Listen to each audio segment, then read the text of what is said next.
Vətən üçün canımızdan keçdik və tarixə adımız qızlarlar yazılır.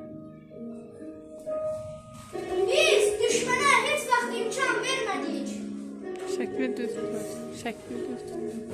Vətən üçün can verənlər heç vaxt unudulmaz. Biz bu zirvədə ölümsüz olduq.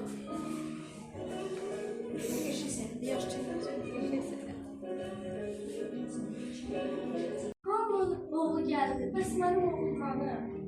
Niyə belə pis edirlər? Görürsən oğluma nəsə olub? Hoş gəlmişsən bacı. Salam bacı. Necəsən? Heç yaxşı deyiləm. Hamının oğlu gəldi, mənim oğlum hələ gəlməyib.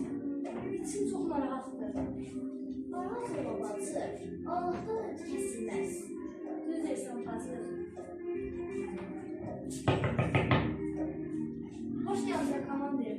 Oğluna haber var. Oğlumuz şehit oldu.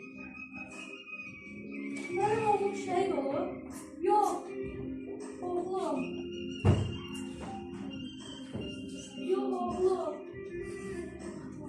O ben. O öz anası. Hep o. Yetmez. Şehadetin mübarek olsun.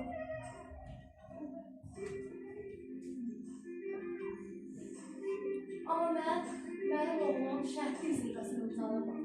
Mən onunla fəxr edirəm.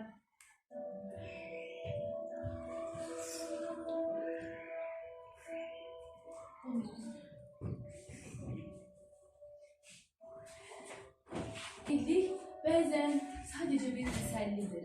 Qarşıdakına, analara, şəhidlərin yaxınlarına verilən bir təsəllidir şəhid söz bəzən. Biz bütün şəhidlərin yaxınlarının, ən əsas da onların daim yolunu gözləyən analarının qarşılarında baş əyirik. Allah bütün şəhidlərimizə rəhmət etsin. Olmadı qardaş.